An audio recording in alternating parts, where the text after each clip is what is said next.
भोजन में प्रोटीन की कमी से आपको वजन की समस्या हो सकती है। दोस्तों, यदि आप अधिक वजन की समस्या से परेशान हैं, तो इसमें आपकी गलती नहीं है। हो सकता है कि आपके शरीर में प्रोटीन की कमी हो। ये कैसे हो सकता है, और सबसे बड़ी बात तो इसमें सुधार करके किस तरह से अपने ज्यादा वजन की समस्या से कोई निजात पा सकता है। प्रोटीन क्या है, इस पर विस्तार से बात करने से पहले अपने देश के अंग्रेजी अखबार पर आते हैं। हिंदुस्तान टाइम्स के रिपोर्ट में बताया गया है कि भारत में लगभग 100 में से 80 लोगों में प्रोटीन की कमी है। सबसे पहले हम इस पर आते हैं कि प्रोटीन क्या है। जिस तरह से हमारा घर ईंटों से बना होता है, उसी तरह से हमारा शरीर कोशिकाओं यानी कि सेल से मिलकर बना होता है। प्रोटीन एक तरह से कच्चा मटेरियल है जिससे हमारा सेल्स या कोशिकाएं और पूरा शरीर बना होता है। इसमें से कुछ सेल जैसे कि नर्व सेल और आंखों की दृष्टि में लेंस के सेल एक बार बन जाने के बाद पूरे जीवन दोबारा नहीं बनती हैं। नर्व से मतलब है जिस तरह से पुराने टाइम में फोन तारों से जुड़ा होता था, उसी तरह से हमारे पूरे शरीर में इधर उधर इन्हीं नर्व सेल जैसे तार का छोटा छोटा टुकड़ा है। इनसे मिलाकर तारों का जाल सा बिछा हुआ है। मस्तिष्क इन्हीं तारों का व्यवस्थित गुच्छा जैसे है जो सुपर कंप्यूटर जैसा काम करता है। यहाँ ये जानने वाली बात यह है कि ये प्रोटीन मांस, अंडा, दूध, पनीर, दाल, सोयाबीन, मूंगफली इत्यादि में बहुत ज्यादा मात्रा में मिलता है।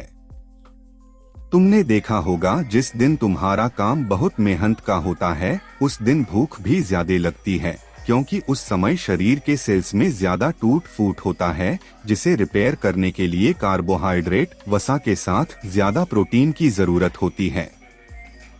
वास्तव में हम ऐसे टाइम में अक्सर जरूरत से ज्यादा कैलोरी यानी कि कार्बोहाइड्रेट ले लेते हैं। लेकिन यदि हमारे भोजन में प्रोटीन की कमी है, तो जब तक हम कम से कम जरूरत भर के प्रोटीन ना ले लें, तब तक हमें थोड़ी थोड़ी देर पर भूख लगती रहती है। इस तरह से हम जरूरत से ज्यादा भोजन ले सकते हैं। पता लगता है कि हम एक्सरसाइज करते हैं वजन कम करने के लिए, और प्रोटीन कम लेने से जितना मेहनत करते हैं उससे ज्यादा भोजन बढ़ा देते हैं।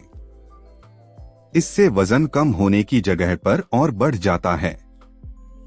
ये बात मैं खुद से नहीं कह रहा हूँ, ये एक रिसर्च में कहा गया है। भोजन में प्रोटीन की कमी बिना जरूरत के भूख को बढ़ाती है, और लंबे समय में ये हमारा अधिक वजन का कारण बन सकता है।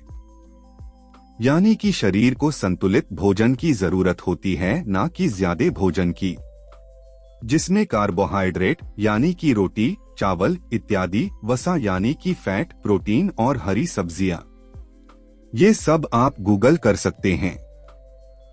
यहाँ हम सिर्फ प्रोटीन के बारे में बात कर रहे हैं, और प्रोटीन का माप ये है जितने किलो का कोई आदमी है, लगभग उतने ग्राम प्रोटीन की जरूरत होती है। जैसे तुम्हारा वजन अगर 60 किलोग्राम है, तो तुम्हें 60 ग्राम के लगभग प्रोटीन लेना जरूरी है। लेकिन एक आम आदमी के भोजन में 60 ग्राम तो छोड़ो, 30 ग्राम मुश्किल से मिलता होगा। आप इसी से अंदाजा लगा सकते हैं, एक सामान्य रोटी में 2 ग्राम प्रोटीन होता है। यदि कोई व्यक्ति सिर्फ रोटी और कुछ सब्जी ले रहा है, तो उसे दिन भर के लिए 30 रोटी लेना होगा। खास तौर पर ऐसे टाइम में जब वह बहुत शारीरिक मेहनत कर रहा है, क्योंकि ऐसे टाइम पर उसके शरीर की कोशिकाओं में ज्यादा टूट फूट होता है, जिसे रिपेयर करने के लिए कम से कम 60 ग्राम प्रोटीन की जरूरत होती है। अब हम इस पर विचार करते हैं कि हम इन बहुमूल्य जानकारी को किस तरह से अपने जीवन में काम में ला सकते हैं। हमारा शरीर कोई भी परिवर्तन अचानक से पसंद नहीं करता है, कोई भी बदलाव धीरे धीरे लाभदायक होता है।